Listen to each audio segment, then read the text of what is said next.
श्री राजेश वर्मा सभापति जी, thank you.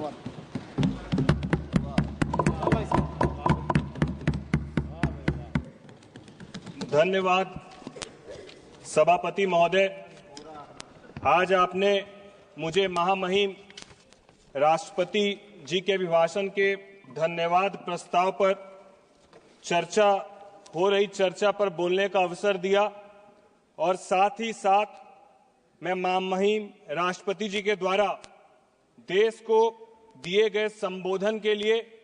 अपनी party लोक जनशक्ति पार्टी रामविलास, अपने नेता चिराग पासवान जी, हमारे प्रदेश बिहार और अपनी लोकसभा खगड़िया की जनता की तरफ से महामहिम राष्ट्रपति महोदया जी का कोटि कोटि धन्यवाद और आभार व्यक्त करता हूं। सभापति महोदय, राष्ट्रपति का अभिभाषण एक संवैधानिक दायित्व है और इस दायित्व की जिम्मेदारी की ताकत उन्हें बाबा साहब भीमराव अंबेडकर जी का संविधान देता है। जिस तरीके से महामहिम राष्ट्रपति महोदया को प्रत्येक वर्ष सरकारें क्या काम कर रही है इसको देश के समक्ष रखना होता है और जिस खूबसूरती से महामहिम राष्ट्रपति जी ने सभी वर्गों को ध्यान में रखते हुए पूरे देश के हर वर्ग, हर लोगों को ध्यान में रखते हुए 140 करोड़ लोगों को ध्यान में रखते हुए, चाहे वो किसानों की बात हो, चाहे वो युवाओं की बात हो, चाहे वो महिलाओं की बात हो, चाहे वो दलित वंचितों की बात हो, चाहे बुजुर्गों की बात हो, सभी को ध्यान में रखते हुए उन्होंने इस पूरे अपने संबोधन में रखा था। लेकिन सभापति महोदय, ये कहते हुए दुख होता है कि जब एक महिला होने के बावजूद और विपक्ष में वरिष्ठ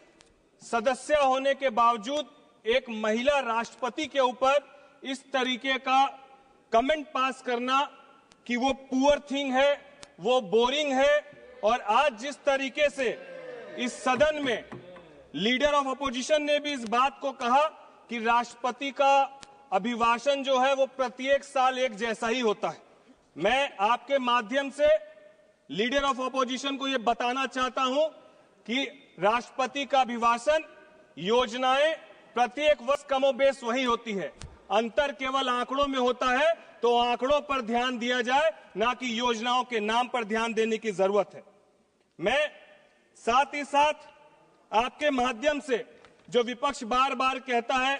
कि सरकार सबके साथ सबके विकास की बात करती है, तो कहां ऐसा काम कर रही है, तो मैं आपके माध्यम से विपक्ष के उन सभी साथियों को हर एक उस मुद्दे पर ध्यान केंद्रित करवाना चाहता हूं कि किस तरीके से यह सरकार सभी को साथ लेकर चल रही है। जिस तरीके से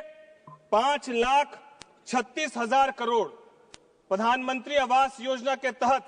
सरकार नए आवासों को बनाने में खर्च कर रही है और आने वाले इस कार्यकाल में लगभग 3 करोड़ नए आवास ये सरकार बनाने का काम करेगी। सभापति महोदय, मेरे खगड़िया लोकसभा में भी हम लोगों ने देखा है चुनाव के वक्त सैकड़ों घरों को जलते हुए जो कच्चे मकान थे, हम लोग को भी इस बात की ललक थी कि सरकार की इस योजना का लाभ ज्यादा से ज्यादा मेरी कॉन्स्टिट्यूएंसी को मिले, और ये कहते हुए गर्व होता है कि मेरी कॉन्स्टिट्यूएंसी को इस कार्यकाल में लगभग 40,000 नए घरों की स्वीकृति मिली है और ये देन हमारी इस एनडीए सरकार की। लोग कहते हैं कि सरकार कैसे ध्यान रख रही है, तो मैं बताना चाहता हूं कि आयुष्मान कार्ड योजना के तहत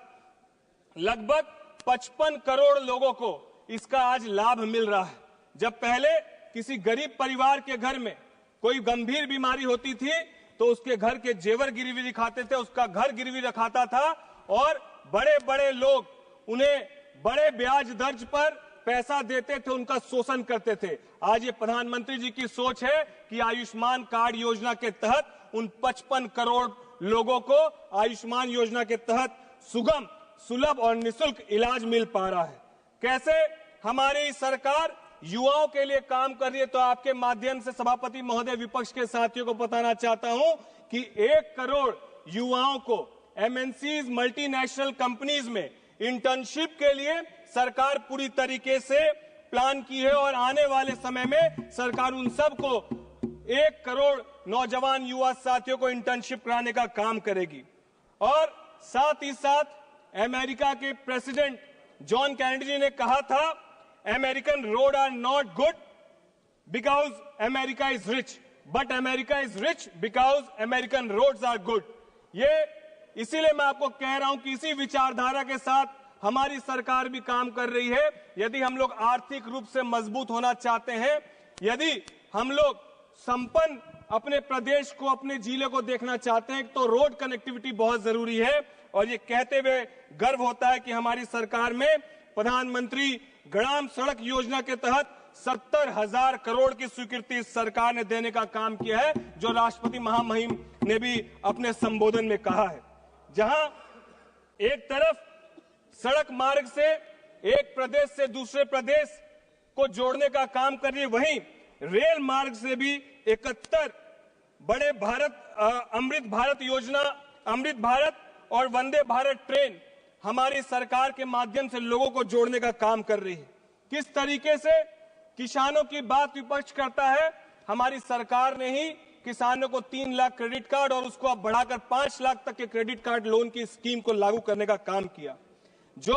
विपक्ष दलितों की बात करता है और बार बार इस बात को कहता है ये दलित विरोधी सरकार है, इसी सरकार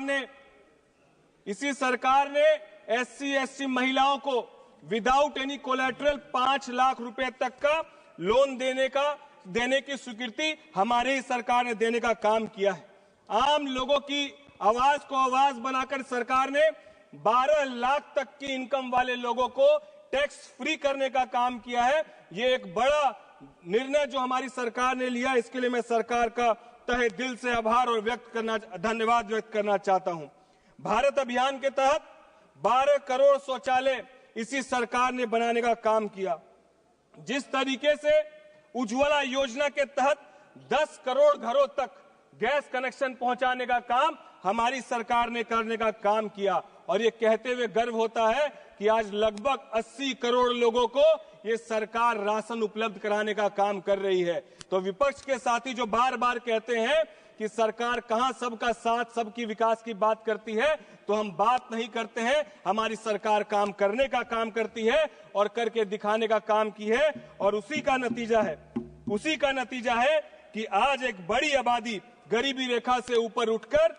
आज ये सरकार पर अपना विश्वास दिखा रही है। और हमारी सरकार रिफॉर्म, परफॉर्म और ट्रांसफॉर्म की विचारधारा के साथ निरंतर काम करने का काम कर रही है। मैं साथ ही साथ सभापति महोदया आपके माध्यम से कहना चाहता हूं, मैं बिहार से आता हूं और पिछले 2 बजट से जब बिहार के ऊपर बजट पर थोड़ी भी योजनाएं जाती है तो विपक्ष के लोग शोर मचाकर कहते हैं कि ये बजट तो बिहार का बजट था। तो मैं कहना चाहता हूं, मैं पिछले दफा भी इस बात को कहा था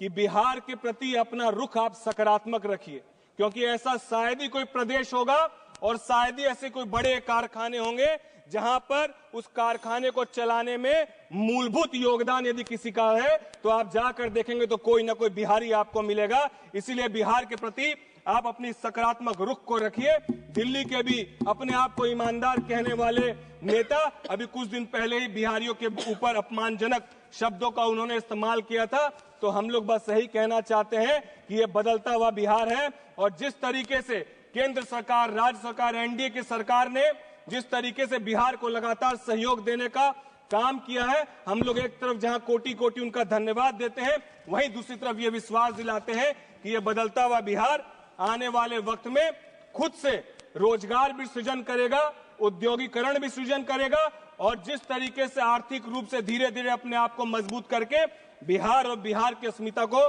बचाने का ये हर एक बिहारी संकल्प लेगा। मैं अंत में बस यही कहते हुए सभापति महोदया बिहारियों के लिए कहना चाहता हूं कि हम पत्थर पर लिखी इबादत है,